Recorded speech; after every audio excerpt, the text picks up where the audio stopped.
सबसे पहले तो जय हिंद, वंदे मातरम आप सभी को। दोस्तों, आज हम बात करेंगे राष्ट्रभक्ति के अजर अमर गीत वंदे मातरम की, जो 2003 में बीबीसी के एक सर्वे में विश्व का दूसरा सर्वाधिक लोकप्रिय गीत बना। लेकिन यह गीत आज़ाद भारत में आज अधूरा गाया जा रहा है, जबकि 1947 से पहले यह गीत पूरा गाया जाता था।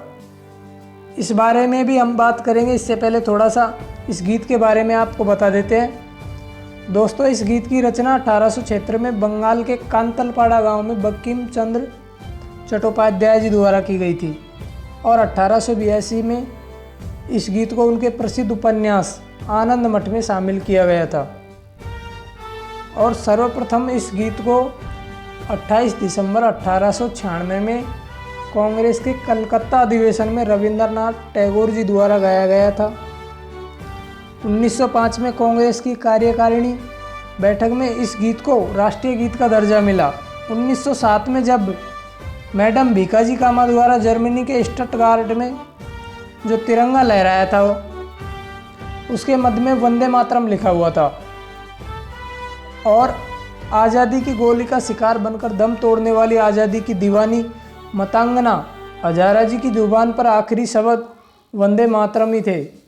कुल मिलाकर ब्रिटिश शासन के दौरान देशवासियों के दिलों में गुलामी के खिलाफ आग भड़काने वाले सिर्फ दो शब्द थे, वंदे मातरम।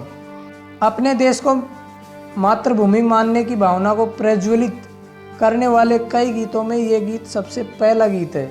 वंदे मातरम के दो शब्दों ने देशवासियों में देशभक्ति के प्राण फूंक दिए और आज भी इसी भावना से वंदे मातरम गीत गाया जाता है।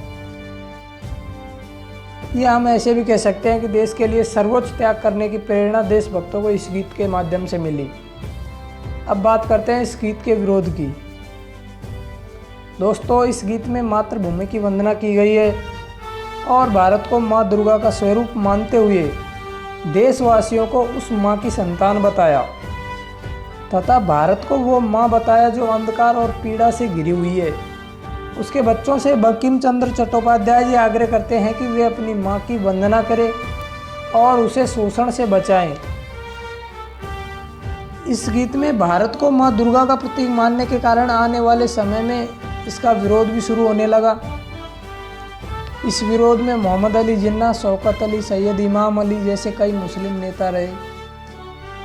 विरोध बढ़ता गया तो 1937 में जवाहरलाल नेहरू के नेतृत्व में एक समिति बनाई गई। इस समिति में मुस्लिम प्रतिनिधि के तौर पर मौलाना आज़ाद थे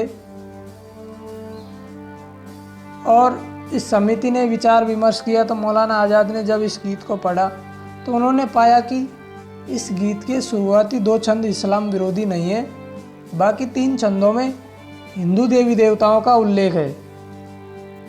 समिति के विचार विमर्श के बाद एक फैसला लिया गया कि इसके शुरुआती दो छंद ही गाए जाएंगे, बाकी तीन छंद नहीं गाए जाएंगे। ध्यान रखने वाली बात यह है कि ये 1937 की समिति का फैसला है, जबकि भारत अभी आज़ाद नहीं हुआ था। जिस पॉइंट से मैं आपको जोड़ना चाहता हूँ उसके लिए आपको वीडियो आगे ज़रूर देखना है। दोस्तों, जब 15 अगस्त 1947 की रात में आज़ादी की घोषणा होनी थी तो जवाहरलाल नेहरू ने सरदार पटेल से कहा कि जब आज़ादी की घोषणा होगी तो संसद में वंदे मातरम गीत गाया जाएगा, आप एक संगीतकार की व्यवस्था करें। सरदार तो आगे सरदार थे, तो उन्होंने उन दिनों के मशहूर संगीतकार बनारस हिंदू विश्वविद्यालय के संगीत आचार्य पंडित ओमकार नाथ ठाकुर जी, जो उस समय तमिलनाडु में थे, उनको फ़ोन किया और उनको बताया कि जब आज़ादी की घोषणा होगी तो आपको संसद में वंदे मातरम गीत गाना है। तो उन्होंने जवाब दिया कि मैं आऊँगा, वंदे मातरम भी गाऊँगा, लेकिन मेरी एक शर्त है।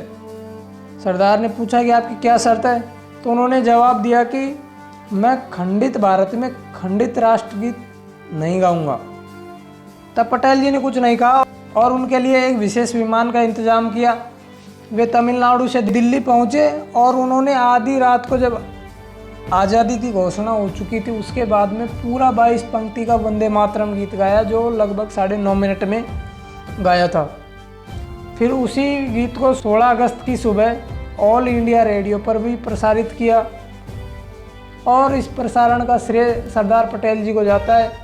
अब यहाँ सवाल है कि जब आज़ाद भारत की संसद में पूरा वंदे मातरम गीत गाया गया तो अब आधा वंदे मातरम क्यों गाया जा रहा है? 1937 में किसने किससे क्या समझौता किया वो हम पर लागू नहीं है।